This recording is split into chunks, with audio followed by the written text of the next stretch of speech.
You're watching Good Day Austin on Fox 7. Good morning. Welcome to the weekend. I'm Jacqueline Sarkeesian. And I'm meteorologist Chelsea Andrews. So Chelsea, we were talking a little bit as we were getting ready.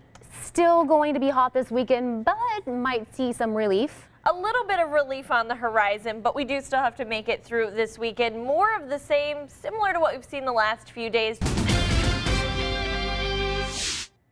Texas law enforcement officials are searching for a 4-year-old boy. Caleb Tondre was last seen in Midland County. He's a white male who's 3 feet tall, weighs about 45 pounds with reddish blonde hair and hazel eyes.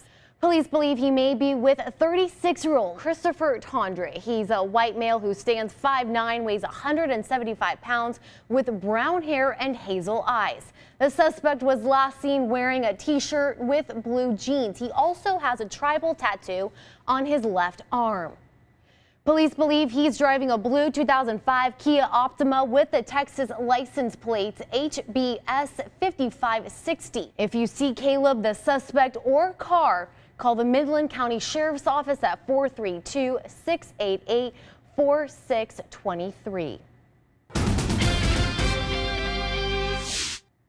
Several investigations are underway after 6 police officers were shot overnight across the United States.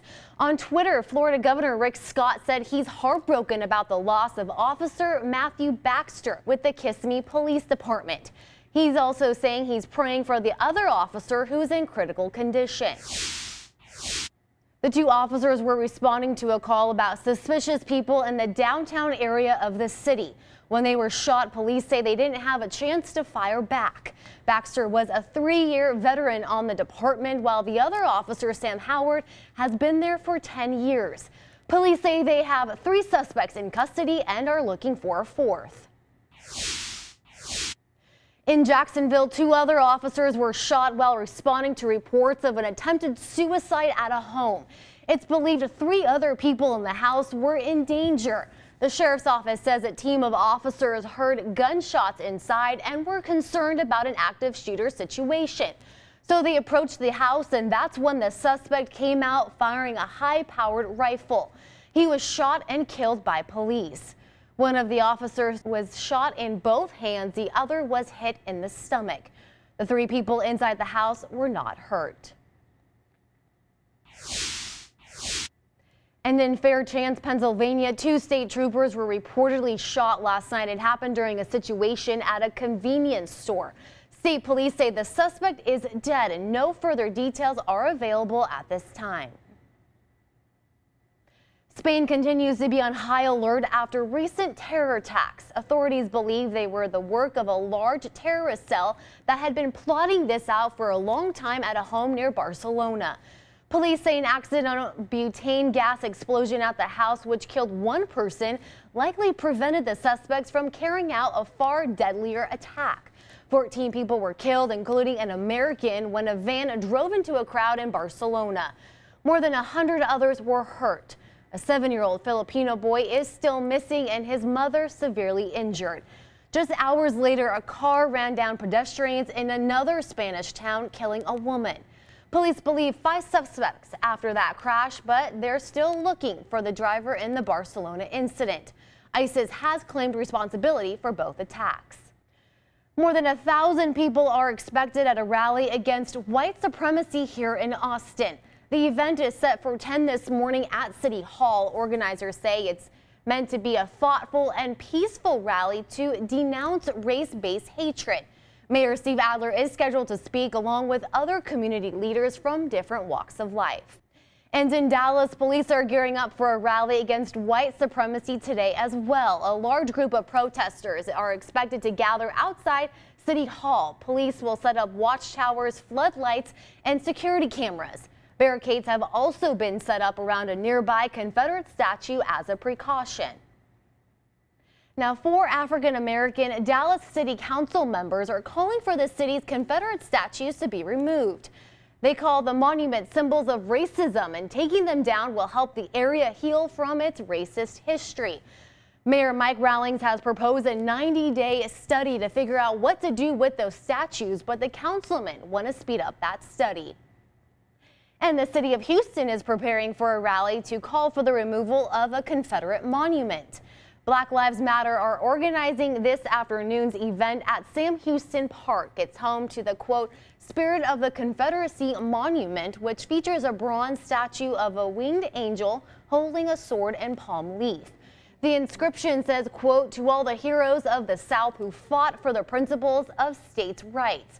Officers will be on hand to make sure the rally remains peaceful, but Chief Art Acevedo says they won't put up with defacing or destruction of property. The Houston mayor has ordered a review and assessment of the city's few Confederate monuments. And state officials are reviewing the Confederate monuments here at the Capitol, making sure they're historically accurate. It was requested by House Speaker Joe Straus. Meanwhile, Austin Mayor Steve Adler is leading a larger discussion with other mayors about how communities should respond to these acts motivated by hate. Fox 7's Rudy Koski has the details. Well, an important deadline in the Greg Kelly case has been delayed. A judge was expected to issue a decision on whether to release him on bond yesterday.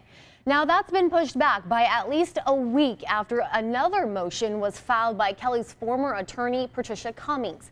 Kelly was convicted of child sexual assault 3 years ago, but his attorney has presented new evidence that he believes proves his client is innocent. He's working with the Williamson County District Attorney on proposals to hand over to the judge. Warrants filed by Texas Ranger Cody Mitchell, who's investigating the reopened case, show Kelly had visited adult porn websites and a hookup site on his phone. But his attorney is saying those sites do not include any kind of child porn. However, the investigation found that the alternate suspect, Jonathan McCarty, did have photos of naked children on his phone. But DA Sean Dick says he can't say either way whether Kelly is innocent. Hampton says new findings will likely be filed early next week. After that, he expects the judge to decide whether to release Kelly on bond. Well, coming up next, we have a unique way to escape the heat while getting some exercise. We have that story coming up.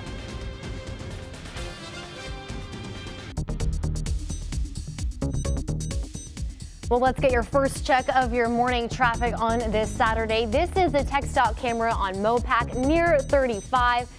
Not too bad right now. Traffic moving pretty quickly, but it will potentially get worse as there are going to be some closures and construction is underway. Okay, Chelsea, it's going to get hot again. It is. We've been saying it the last few days. It's actually pretty nice out there this morning. So if you're up early with us, I would highly recommend just maybe getting out over the next few hours, enjoying it because we are cranking up the heat. So I have a question for you. Have you bought your solar eclipse sunglasses or glasses, whatever you're calling them? I haven't. I looked around so many places yesterday and everyone is out. So I think I'm going to have to do one of those pinhole ones. Yes, and we have a story about that. So okay. Stay tuned for those of you that aren't able to get one. I'm going to have to make my own. We have to make our own. We'll try. Oh, no, okay. It kind of looks hard. We'll see how this goes. Yeah. Thanks, Chelsea. Sure. Well, are you looking for a new way to work out? And if so, why not try doing it on Lady Bird Lake? Fox 7's Tanya Ortega introduces us to Hey Paddle. That was Fox 7's Tanya Ortega from Lady Bird Lake. Chelsea, you and I have to try that out. For more information on Hey Paddle, call them at 512-710-7476 or just go to their website, heypaddle.com. With millions in the everything about her felt like home. Yeah, and that California sunrise. Good Saturday morning, everyone. Hope it's off to a good start. We are taking a live look outside right now. It is 6:24, 77 degrees right now. Not too bad for a Saturday morning. And if you're liking this song, this is Joe Party with California Sunrise.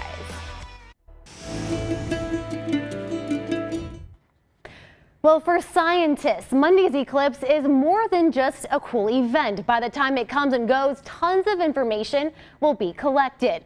Researchers hope it will give them a new insight into our atmosphere, plants, and animals. Fox's David Lee Miller has more. Well, NASA is hoping a new partnership with the Girl Scouts will encourage more young girls to reach for the stars. This mission of the 5-year program is to give young girls a chance to explore careers in science, technology, engineering, and math. Research shows women are still vastly underrepresented in those fields. The Girl Scouts plans to introduce 6 new space science badges for participants of every age between kindergarten and 12th grade. Coming up, Austin students head back to school on Monday. We have some safety tips for kids and drivers right after the break. You're watching Good Day Austin on Fox 7. The state of Texas is asking the Supreme Court to uphold its voting maps for next year's election. Earlier in the week, a lower federal court invalidated 2 of the state's 36 congressional districts because of racial gerrymandering. One is held by Democrat Lloyd Doggett, who represents Austin, the other by Republican. Texas Attorney General Ken Paxton is asking the justices to keep the maps in place that have been used in the past 3 elections, calling them lawful. In a statement, he goes on to say, quote, "Judges should get out of the business of drawing maps. We will aggressively defend the maps on all fronts." Congressman Doggett responded to the appeal, calling it desperate and highly questionable. He also says, quote, "While the 3-judge decision about some Republican redistricting wrongs is legally correct, nothing will be finally resolved until the Supreme Court has its say." Doggett is running for re-election next year. Steve Bannon is heading back to Breitbart News after leaving his position with the Trump administration. He served as the president's chief strategist since Trump took office in January. The White House says the split was a mutual decision between Bannon and new Chief of Staff John Kelly. Bannon will take up his role as executive chairman for the conservative online news site. Right now, Senator John McCain continues his fight with brain cancer. Yesterday, his daughter Megan tweeted that her father just finished his first round of radiation and chemotherapy. She goes on to say, quote, "His resilience and strength is incredible. The fight goes on. Here's to small wins." A few hours before, the senator posted this picture on his Twitter account, thanking the team at the clinic where he's being treated. The Republican was diagnosed last month with glioblastoma. Doctors say they removed a blood clot above his left eye and managed to remove all of the tumor that was visible on brain scans. McCain plans to return to Washington next month. Central Health is branching out into the eastern part of Travis County. The goal is to bring services closer to those who are low income and uninsured. The public entity uses taxpayer money to connect Travis County's underserved and underprivileged residents with health care services. As more people move away from Austin's core to Del Valley, Manor, and Colony Park, Central Health says more health care services are needed in those outlying areas. The expanded access will stretch east of I-35 all the way to Manor. Some plans are temporary, while others are long-term permanent structures. Those include a health clinic at Community First, the Mobile Loaves, and Fish's Homeless Community.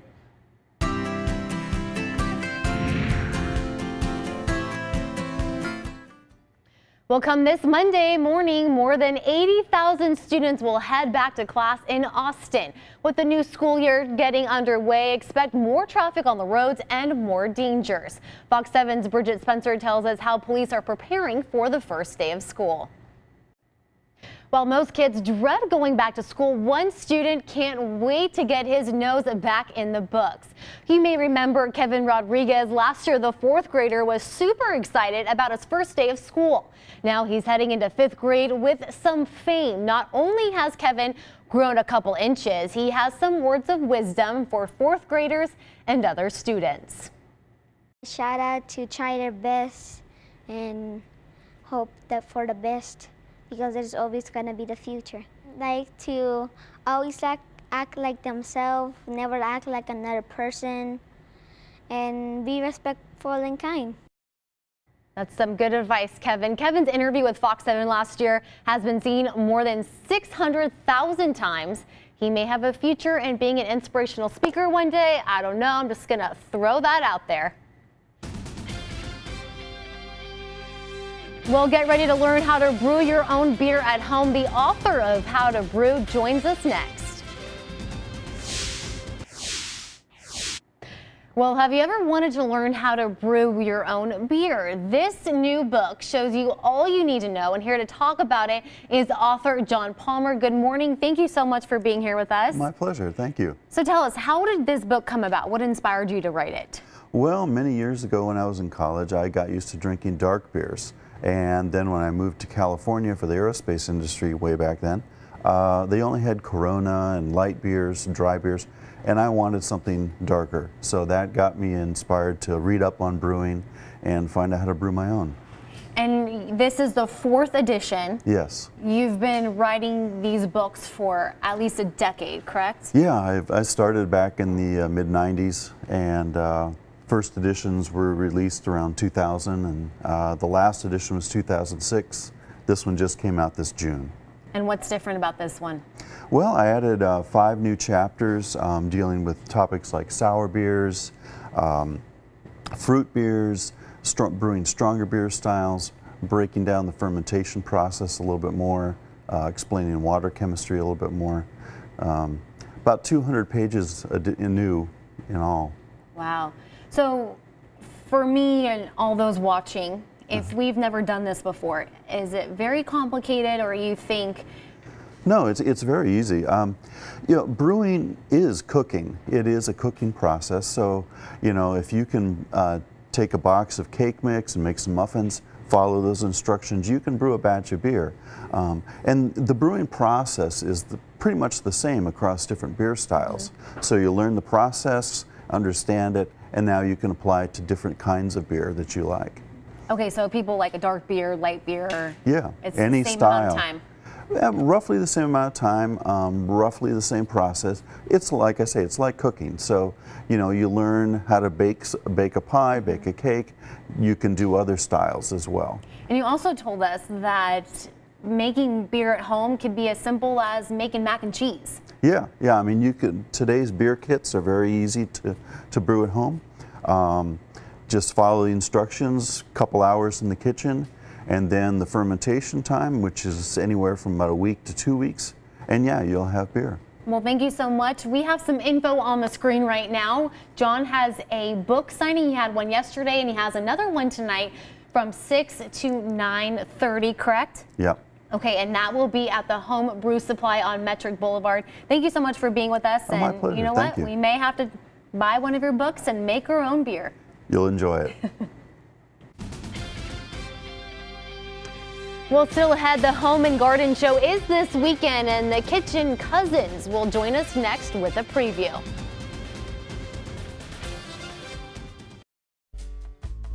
Went to a garden party, reminisce with my old friends, a chance to share old memories, play a song. Good Saturday morning, everyone. This is a live look from our tower camera in downtown Austin.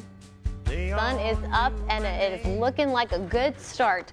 So you may recognize these guys sitting with me from their hit TV show Kitchen Cousins on HGTV, but now they are known as The Cousins. With me now is John Culinary and Anthony Carino. They are in town this weekend for the Home and Garden Show. Thank you both so much for being here. Thanks for having us. Austin is one of our absolute favorites. Love So Austin. You guys Love have it. been here a I'm lot. here every year for the GP race at COTA, so I love this city. I'm actually going this year. Are you really? Yes. I will see you there then. But I hate to admit it, I'm not going for the race. I am going for Justin Timberlake. Of course. Acceptable, Of course. He acceptable. is my all-time favorite. That- so when I that's heard about that's it, why Anthony's When we're doing done with this, maybe Oh, I'll so talk you're- you into oh. staying for the race. Get out of here. Come on. we have so much in common. Huge JT fan. Me too. Can't get enough of it. Oh yeah, That's it. yeah. So you guys have a lot of things on your plate right now.